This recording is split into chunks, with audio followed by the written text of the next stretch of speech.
गाजियाबाद के बमहेटा गांव के लोगों ने लगाए भारतीय जनता पार्टी मुर्दाबाद के नारे। आपको बता दें, गाजियाबाद के कविनगर थाना क्षेत्र में आने वाला गांव बमहेटा के लोगों ने एक मीटिंग का आयोजन किया, जिसमें निर्णय लिया गया कि बीजेपी के किसी भी नेता को गांव में नहीं आने दिया जाएगा।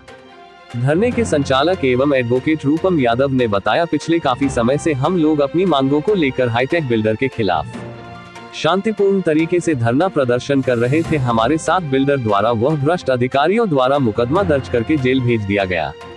हमने हर एक बीजेपी के बड़े नेता से न्याय की गुहार लगाई, पर हमारी किसी ने नहीं सुनी और गांव में बीजेपी द्वारा कोई भी विकास कार्य नहीं किया गया। न हमारे गांव में बीजेपी शासन काल में कोई स्कूल मिला, न कोई कॉलेज मिला, ना ही रास्तों की किसी ने सुध ली। इन सभी मुद्दों को लेकर आज हमने गांव के ही प्राइमरी स्कूल में सभी ग्राम वासियों के साथ एक मीटिंग का आयोजन किया, जिसमें हम सभी ने यह निर्णय लिया कि बमहेटा गांव के अंदर चुनाव के दौरान किसी भी बीजेपी नेता के आने पर पूरी तरीके से प्रतिबंध लगाएंगे और गांव के बाहर एक बोर्ड भी लगाया जाएगा, जिस पर लिखा जाएगा इस गांव में बीजेपी का आना मना है।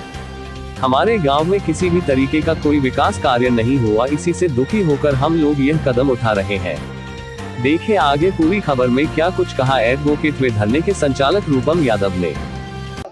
भारतीय जनता पार्टी मुर्दाबाद, भारतीय जनता पार्टी मुर्दाबाद, मुर्दाबाद। किसान एकता जिंदाबाद, किसान एकता जिंदाबाद, भाजपा मुर्दाबाद, क्या बोलो, भाजपा मुर्दाबाद, भाजपा मुर्दाबाद, भाजपा मुर्दाबाद, भाजपा मुर्दाबाद, भाजपा मुर्दाबाद, किसान एकता जिंदाबाद, किसान एकता जिंदाबाद, किसान एकता जिंदाबाद, भाजपा मुर्दाबाद, भाजपा मुर्दाबाद। पंचायत हुई है, आज जो पंचायत हुई है किस विषय पे पंचायत है और क्या आप कहना चाहते हैं? आज की पंचायत हमारी इस विषय पर है कि पिछले 5 साल से हम भाजपा का शासन देख रहे हैं। इस भाजपा के शासन में हमारी ज़मीनों पर जबर कब्जा किया गया, हमारी माता बहनें, हमारे बच्चों को जेल भेजा गया, हमें प्रताड़ित किया गया। क्यों ना हम मिलकर भाजपा का बहिष्कार कर दें। इस विषय पर एक विचार गोष्ठी आज रखी गई और सर्वसम्मति से सारे गांव ने हाथ उठाकर भाजपा का विरोध करने का, भाजपा को निष्कासित करने का वचन लिया। बिल्कुल हमारी सर्वसम्मति से हमारी सभा में ये निर्णय हुआ है कि एक आगामी पंचायत हमारी अगले संडे को रहेगी 28 तारीख को। तो उसमें हम भाजपा के विरोध में भाजपा के पदाधिकारी, भाजपा के नेता बमहेटा में प्रवेश नहीं करेंगे। हम उनका विरोध करते हैं, हम भाजपा का बहिष्कार करते हैं। इस चीज़ के लिखित में हम अपने गांव के मुख्य रास्तों पर बोर्ड लगा देंगे। अभी दिल्ली में जिस तरह से दिल्ली की सरकार, केंद्र की सरकार झुकी है किसानों के सामने, तो आप उनके प्रति क्या संवेदना अपनी व्यक्त करते हैं? किसानों के प्रति जो सरकार झुकी है, ये एक चुनावी जुमला मानता हूँ मैं। किसान अपनी जगह हमेशा ठीक थे, आज भी हैं, कल भी रहेंगे। इन्हीं लोगों ने हमें खालिस्तानी कहा था, इन्हीं लोगों ने हमें आतंकवादी कहा था, इन्हीं लोगों ने हमें किराए के लाए हुए किसान कहा था। आज ये लोग जो झुक रहे हैं, ये लोग कहीं ना कहीं आगामी चुनाव को देखकर एक रणनीति तैयार कर रहे हैं। हम इनकी भाषा को समझ रहे हैं। आने वाली रणनीति क्या रहेगी आपकी? जो आज पंचायत हुई है इसमें पूरा जो निर्णय था वो किस तरह का निर्णय रहा? आगामी हमारी रणनीति, हमारा निर्णय, हमारा विचार ये है कि हम इस बार भाजपा को एक भी वोट बमहेटा से नहीं देंगे। ये हम प्रण लेते हैं, इनका बहिष्कार करेंगे। इनको भाजपा के नेता अगर आते हैं तो जूते चप्पल की माला डालकर उनका स्वागत किया जाएगा।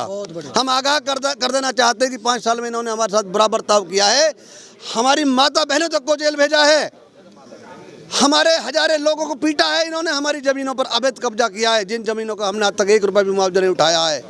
तो ऐसी सरकार, हमने डीएम से गुहार लगाई, हमने एसएसपी से कहा, उन लोगों ने उल्टा हमें प्रताड़ित किया, हमें जेल भेजने का कार्य किया। ऐसे प्रशासन को, ऐसे लोगों को निष्कासित करना हमारा प्रथम कर्तव्य रहेगा।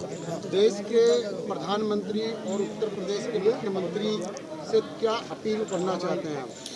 देश के प्रधानमंत्री और उत्तर प्रदेश के मुख्यमंत्री से ये अपील करना चाहता हूँ मैं कि केवल अपनी भाजपा समर्थित लोगों को ही वो फायदा ना पहुँचाएं, इस गांव में, इस देश में, इस समाज में हजारों तरह के लोग रहते हैं। ये पूंजीवादियों की सरकार है। ये चंद लोगों को, अडानी, अंबानी आदि उद्योगपतियों को फायदा पहुंचाना चाहते हैं। ये गरीब, किसान, मजदूर की विरोधी सरकार है। तो मेरा सीधा सा वो ऐलान है कि इस बार गरीब, मजदूर, किसान ये केवल उद्योगपतियों की वोटों से अगर प्रधानमंत्री बन जाते तो बन जाएं, मुख्यमंत्री बन जाते तो बन जाएं। इस बार इनको मुंह की खानी पड़ेगी, इन्हें कोई वोट नहीं देगा। धरने के संचालक एवं एडवोकेट रूपम यादव ने आगे कहा, जिस तरह से दिल्ली में किसान 1 साल से भी ज्यादा वक्त से धरना प्रदर्शन कर रहे हैं, आखिरकार तानाशाही रवैया अपना रही सरकार का गुरूर टूटा है और किसान आंदोलन के आगे सरकार ने घुटने टेक दिए हैं। हम उत्तर प्रदेश के मुख्यमंत्री योगी आदित्यनाथ व देश के प्रधानमंत्री मोदी जी से निवेदन करना चाहते हैं, अगर इसी तरह से आपकी सरकार गलत निर्णय लेती रही तो एक दिन आपका बोरिया बिस्तर बंधना तय है। गाजियाबाद से भारत 100 न्यूज के editor in chief Shakeel Khan की खास रिपोर्ट।